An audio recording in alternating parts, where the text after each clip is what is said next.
Thank you. I'm going to be looking at a few verses in Matthew in a few moments. So if you want to turn to Matthew 6, so we're ready to look at those, that would be great. I'm going to read out of one of our large print Bibles, but there are both large print and smaller print over at the back of the church there. We're going to look at Matthew 6 verses 19 on in a couple of minutes.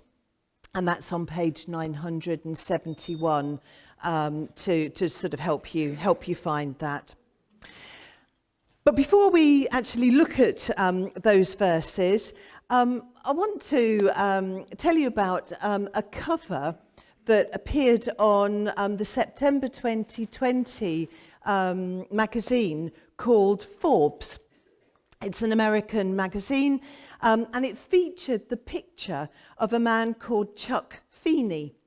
And the caption underneath it was this: exclusive, the billionaire who wanted to die broke is now officially broke. And inside the magazine, there was an extraordinary story of an 89-year-old man who was actually the co-founder of the American retailer duty-free shoppers in 1960. And over the years, he had made an absolute fortune. And he lived in monk-like frugality.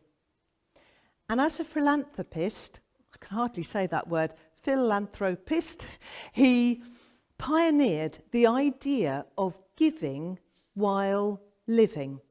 And that promotes spending money on charitable causes while you're alive, rather than for those that are very rich, funding something after you've died.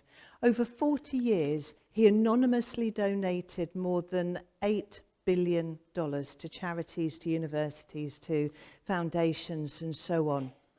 And in this interview, he said, "I see little reason to delay giving when so much good can be achieved through supporting worthwhile causes.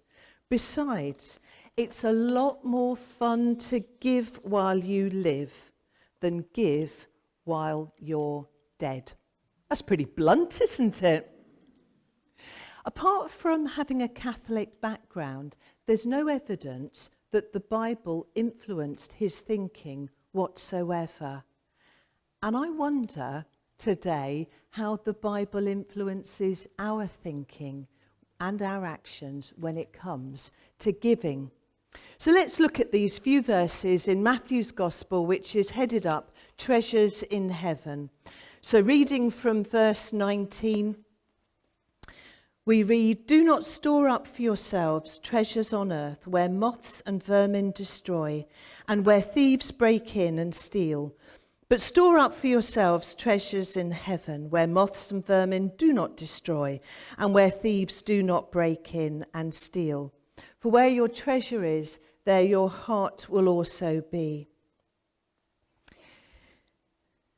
As we think about what fresh generosity might look like in 2024, I'd like us to hold two questions in our minds.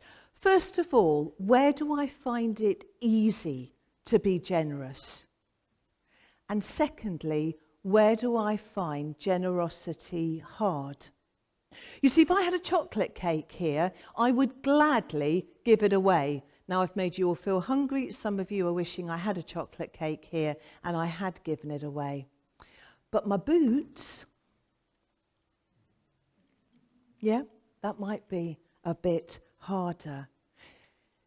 Generosity is more than our money and what we own. And so we're going to do a little quiz.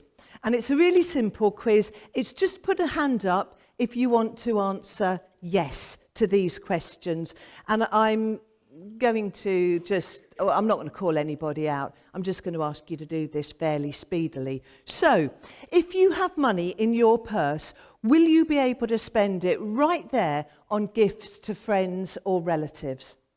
Would you spend it right there? Fab. Do you regularly say nice things to people just to cheer them up?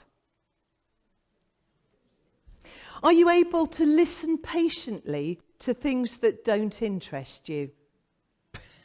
Slightly fewer of us. Are you able to help the homeless?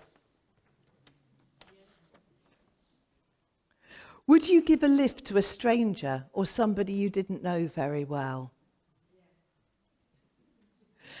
Are you happy for friends who suddenly get lucky in some kind of way? Do friends who are in trouble, turn to you for help? Do you tip high? Interesting. You're standing in a very long queue and somebody asks to skip to the front. Do you let them cut in? Yep. And now I'm going to turn it around. Put your hands up if you answer no to these two last questions. Do you avoid people who you think are going to want something from you? So if you would not avoid somebody, you'd say no to that statement as your hand will go up. Wasn't it confusing when somebody changes the rules? And do you cross the road to avoid potentially difficult conversations? Nah, great. I think that some of you have got really tired arms because you've put your hands up and down to so many of those questions. But I wonder for some of us, how many of us wanted to say, it depends. Yeah, I thought so. It depends. And that's because we all have an internal valueometer. That's not a real word. It's one I've made up. We all have an internal valueometer, if we're honest. Most of us struggle to give without reservation. We categorize people and causes into worthy and less worthy. And we don't value our money and our possessions and our time equally. Some are more valuable to us than others. We have this internal valueometer that affects our generosity. And yet Jesus, in those few verses that we've looked at, asks us to hold lightly to what he calls earthly treasure. A literal translation of verse 19 would be, do not treasure for yourself treasures on earth. And I just want to pick up on two tiny points, as it were, in this verse. The first is about how we value what we have. Do we think we own what we have, or do we think of ourselves as a steward of what God has given us? In other words, we're looking after what has come to us from God. Do we think what we have is ours, or do we think it's his? Who's in control of the decisions that we make about what we have, us or him? That's the first challenge. The second challenge is to do with what treasure we're treasuring. Jesus says investing in stuff is temporary. It might bring us pleasure, but the pleasure fades. And there'll be all sorts of reasons for that. It might be that there's always something newer round the corner. Or maybe purchases add extra stress and pressure because they represent just one more thing that can get broken or can get stolen or needs looking after. The philosopher Henry David Thoreau says the price of anything is the amount of life we exchange for it. In other words, we don't buy things just with money, we buy them with hours from our lives. So how much life do we invest in material things? Now, there's nothing intrinsically wrong in money, in making money, in owning stuff, in having a holiday, driving a car, or even upgrading what it is that we have. But Jesus challenges us to ask the question, where is our heart in all of these things? He kind of offers two ways of living. One is accumulating valuable things here, and the other is accumulating valuable things in heaven. And he says you can't do both. The American preacher John Piper puts it like this. He says, if laying up treasures in heaven is the opposite of laying up treasures on earth, then it would follow that possessions on earth are not for accumulating, they're for distributing in ways that Christ is honoured and joy in heaven is increased. So when we think of treasure, what is this treasure? Well, it includes, obviously, our money. So could we give differently, maybe regularly, or gift aided, and that way we receive a little bit of extra income from the tax man? Do we give at the end of the month when we look at what we've got left over, or might we choose to give at the beginning of the month, which makes giving a priority? Our treasure includes our possessions. Could we sell or give away stuff that we don't need, or just buy less? Could we leave it longer before upgrading our car or our phone? I was out on a community street pastor patrol last night, and one of the team said that they'd been given the most beautiful coat with furry bits around the hood and on the sleeve, and she said it's quite inappropriate to give that to somebody who is sleeping rough. So she said, what I'm going to do is I'm going to put it on Vinted. I'm going to get as much as I can for that coat, and then I'm going to use the money I make to buy sleeping bags. That's a way of thinking about treasure and possessions. Our treasure includes our demeanour. And by this I mean our kindness towards one another. Could we think more positively about those who are different from us? Could we be more encouraging to those around us and less critical? And I'm going to take you back to about 3 weeks ago when we made some promises around this as our church covenant, to think well and to be an encouragement to one another. Could we be braver towards those that need comfort, even if we don't know what to say? Our treasure includes our gifting and our experience. And I heard God speak to me about preaching when I was in church many, many years ago, reflecting on how much time I spent in my workplace and what I gave there, and just saying to God, I don't know how to use what I do there here in church. And he said, you can preach. It was dangerous thinking, but I've got no regrets. Our time. And for some of us, time is the most precious commodity we've got. But might we spend less time on social media and more time in prayer?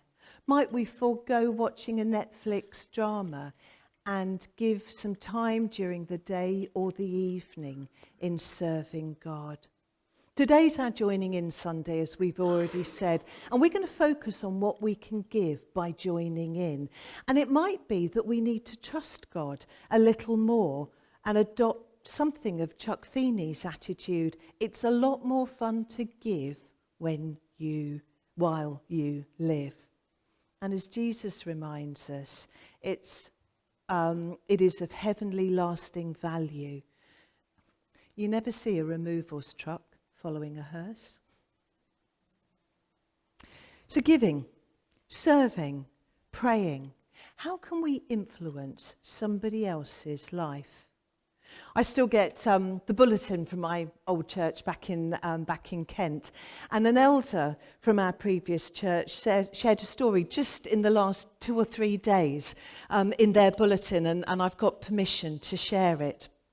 I promised I wouldn't name names. So this friend of ours was watching a TV programme about the Hotel Claridge's. Maybe some of you also saw it, the really posh hotel in London. And he was watching it with his father-in-law. The programme partly featured the work of an artist called David Downton, who's been artist in residence at Claridge's since 2011.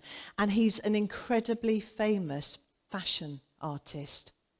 Our friend's father-in-law had been a brilliant art director who designed high-profile books for publishers such as Random House and the BBC.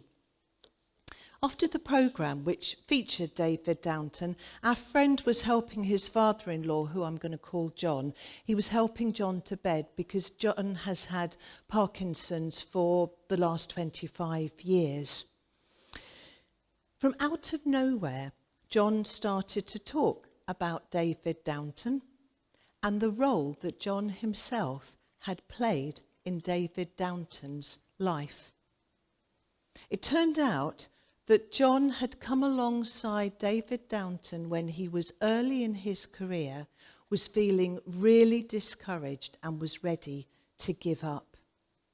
And so John invited him to illustrate a cookery book for him. It was a pivotal invitation in the life and the career of a man that was ready to let his brilliance go. Not even John's wife had a clue that John had this involvement with this famous artist, David Downton. And our friend left John smiling that night by reminding him of his ongoing global influence despite the current physical limitations that he has.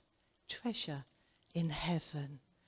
And our friend, in writing this bulletin article, concluded, our greatest life individually and as a church is when we give it away for the benefit of others. So I wonder, where might we be able to lay up treasure in heaven instead of using all of our time and our energy and our material worth simply for the here and now? So where do we find being generous easy? Might it be that God's calling us to offer a little more? Where do we find generosity hard? Because that might be where we need to be talking to God about this, asking God for a change of heart in those areas where we find it difficult to give things or our time or ourselves away. We're going to finish our service in a few moments, but I'm going to encourage you to reflect on those questions. Where do you find it easy? Where do you find generosity hard? And where might we need to pray for God to enable us to do things differently? And just as an encouragement to those of us that are older and think, I haven't got the physical energy, I haven't got the capacity to do any more, please do not underestimate the power of prayer. You praying for activities, committing to pray for one of our ministries makes all the difference. You're laying up treasures in heaven because the teams are able to do what they're doing with that prayer covering. So, your instructions. Do not collect your kids until 11:45. Do not go for coffee because it is not going to be there until 11:45. Do not leave this room because you're going to disrupt those that are giving their time and their energy at the moment. They're all the do nots. Can I encourage you to do? To have a look at the boards, to sense God's Spirit in saying, I can do, I can pray, I can support, I can encourage. And if you want to get involved in anything, there are little cards here on the table. Please fill them out and pop them in this bucket here. And if you want to go away and think about it and have forgotten the details, if you've got a smartphone, you can put your camera on there. It'll take you to our website where you'll find all of the details of the opportunities around the room. So, Lord, we ask that you would speak to us today. Help us to see where you want us to be committed. Lord, release us where we are overcommitted. But Lord, speak to those that are going to fill our space. Lord, release us from guilt because we don't feel we can give or do any more. But Lord, raise up others that can stand in the gap. We ask this because we're family. We ask this because we want to store treasures in heaven and not be all consumed by life on earth. For your glory, Jesus, for our benefit. Amen.